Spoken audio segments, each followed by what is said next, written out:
Hi everybody.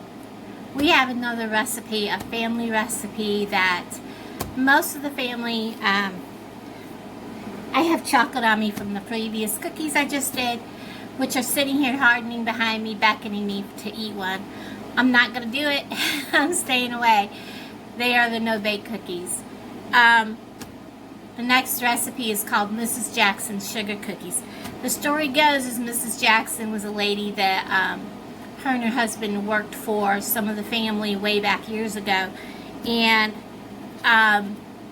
she made these cookies all the time, and they are the best sugar cookies, hands down, that I've ever made and I've ever tasted. So we're going to make them. The family doesn't like to let other people have this recipe. Guess what, guys?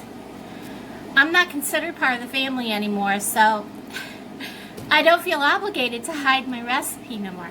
So hidden in my cookbook, just past page 65, I have written down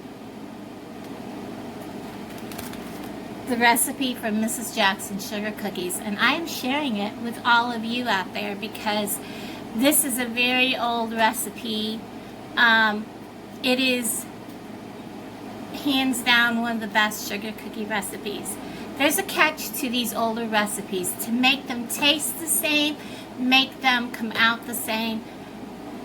People back then, they didn't use store-bought milk in a gallon container or carton or whatever.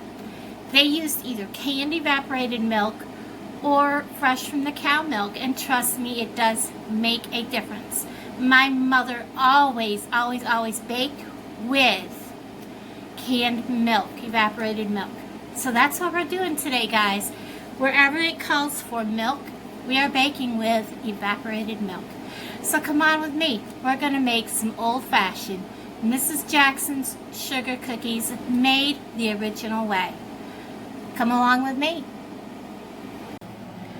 Okay, guys, this is going to be a pretty kind of simple recipe. And it is kind of specific on how to do it, but you're going to want some cookie cutters. You're definitely going to want a rolling pin, and of course evaporated milk. That's the original recipe. I think that's what always made them taste different than everybody else's. And this recipe, when it was put into the cookbook, people, they leave things out sometimes, and they also, whoever edits them, don't catch it. But the recipe in the cookbook has got something missing, and they did not catch that the vanilla is not written down. It takes 1 teaspoon of vanilla. So when you see this, there will also be that added into it. Anyhow, you're going to want to start with 2 cups of sugar and 2 eggs and 1 cup of shortening. And you're going to want to cream these together. And I always start by first creaming my shortening together. Let me get a fork to do this with. I know many people use their blender things, whatever they call them, mixers and all that. I'm old-fashioned. I'm just going to use a fork. Set my 2 eggs back. They are room temperature eggs.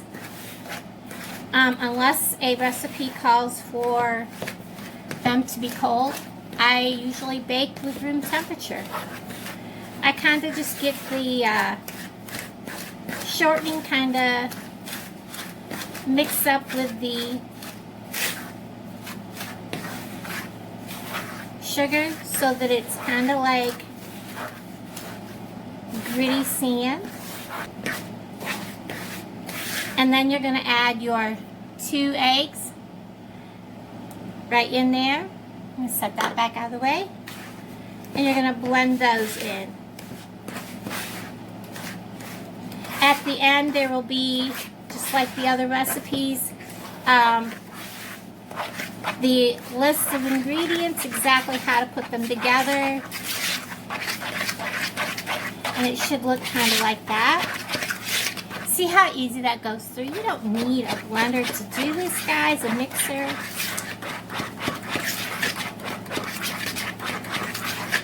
And you kind of cream them together just like that. Very easy. Now, the next step,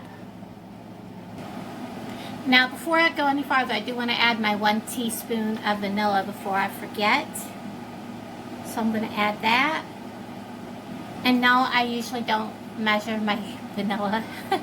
I grew up where you kind of knew how much a teaspoon looked like when you poured it out. So we'll give that a quick little whip in.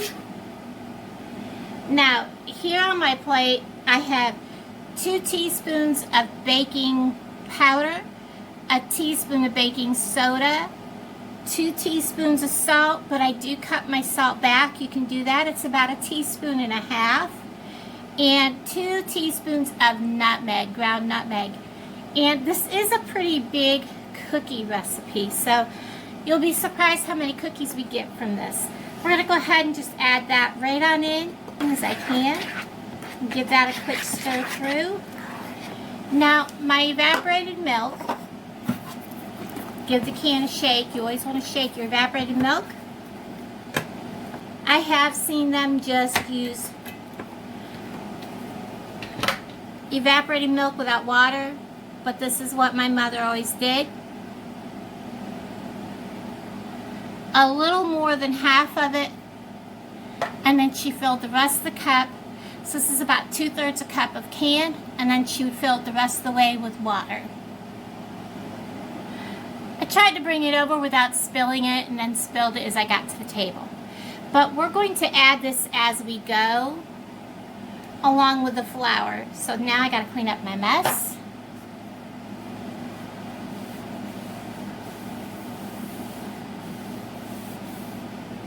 I'm going to add just a little bit of the milk now. Now, it does not say how much flour, because this is one of those cookie recipes that it pretty much depends on the weather. And I'm going to start by using a 1 cup measuring cup. Let me go. Well, I'm using that now. So let's go ahead and use a 1/2 cup. I'm going to tally as I go. And I'm just going to start by adding in a full cup, because I know it's going to take at least probably 3 cups. And we're just going to start adding as I go.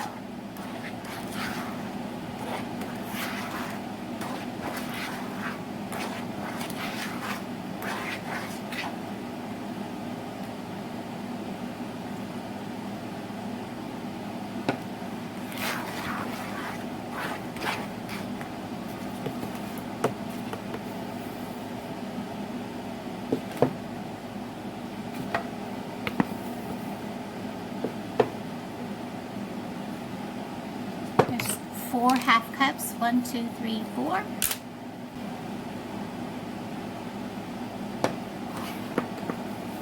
I never mix flour. So there's about another 1/2 cup. So there's about 3 cups total.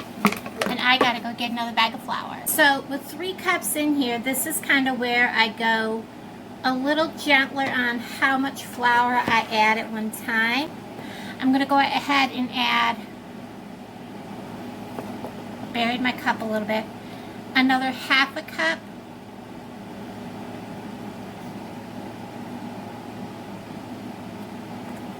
And that's all I'm going to add at a time. I think it's safe to go with another 1/2 because I do have more milk. So this will make it a total of 4 cups of flour. Now my hands are spotless, guys. They've been in the sink. My fingernails are clean. So if you see me sticking my hands in my cookie dough, I don't want to hear it. You're not eating it. And everybody that does eat my cookies, trust me. Now I'm going to add the last little bit of my milk.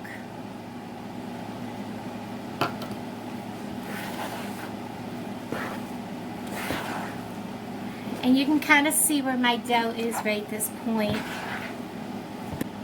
I'm going to add about 1/4 cup.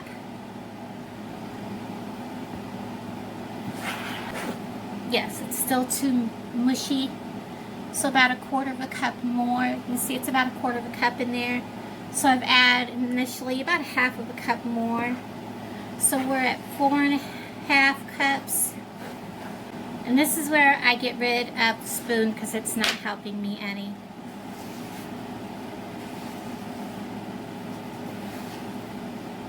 Okay, I can tell I definitely am going to need more. So I'm actually going to add, I'm going to grab a half a cup, I'm going to pour it in my hand, about a quarter of a cup. And I'm going to kind of almost like kneading bread dough and working it into the center of this where the flour is not getting.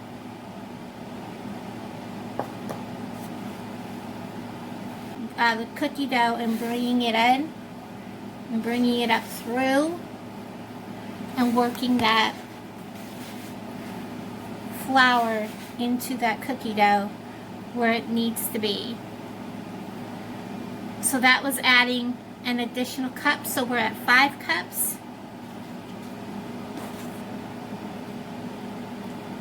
And I'm going to add a quarter of a cup more because it is really moist. Again, it is very humid out today, so that could be part of it. But it looks like we are finally where we need to be at 5.25 cups. This is good, manageable, rollable dough.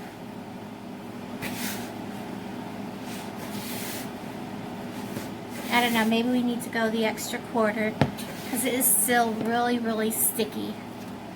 We'll just go ahead and do that. If I have to, I can add just a drizzle of water.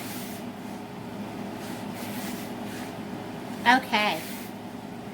There we are. 5.5 cups, guys. 5.5 cups of flour is where we're at. Perfect. I don't want to put all of this dough out on the table at once. If I do, I'm going to have tough cookies. So, I'm going to take a moment to clear off my table. Okay guys, I'm going to flour my surface. Like I said, I'm not going to make a big pile of cookies at a time, because if you put out too many at a time and you're constantly rolling the dough, you're going to have tough dough if you roll the same dough multiple times. So I'm just going to take a good sized ball like this. That's about maybe a quarter of what's in the bowl. I'm going to work it in my hands because I don't want all these creases.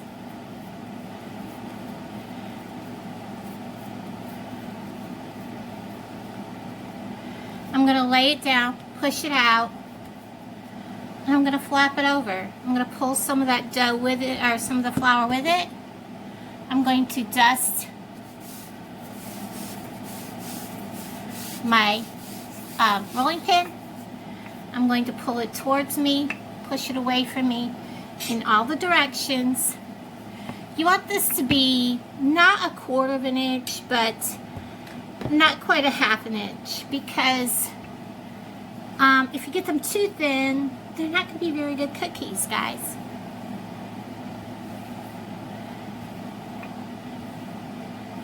I think my first cookie is going to be this one. I think I decided against the candy cane today.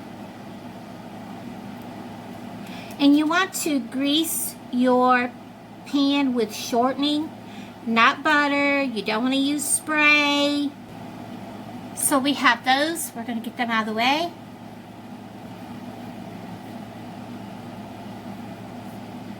So I can roll out some more. And I'll be back with you in a second.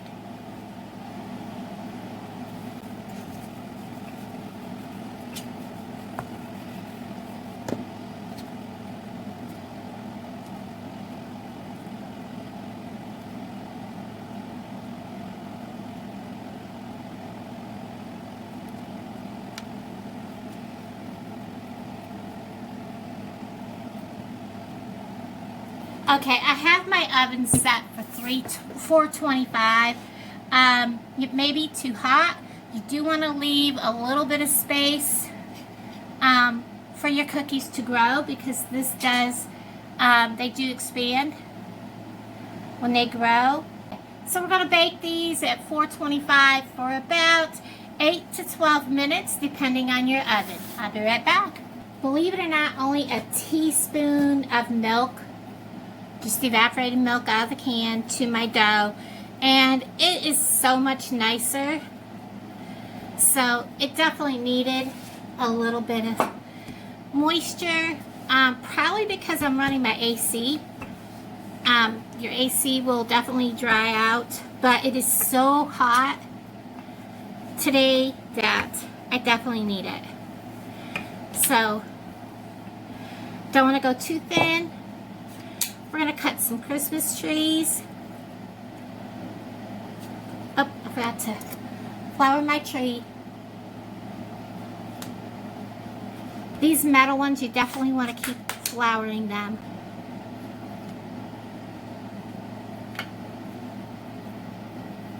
You want to get these out of the way and roll a second batch. There's one thing that I did not show before, was making sure you get the extra flour off the back of your cookie before you put it on your tray. Otherwise you're going to have that icky flour.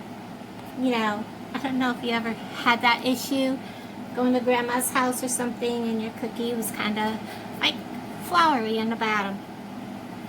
Just a hint. Okay guys, first pan is out of the oven, and we always put them on a clean cotton towel. Whoop, he just fell right on off. I guess we'll just scoot them off, like I said, and I'm going to let these cool. Once they cool, they go inside of an airtight container, and I'll tell you what, nothing is better than a fresh, warm sugar cookie. Look at that.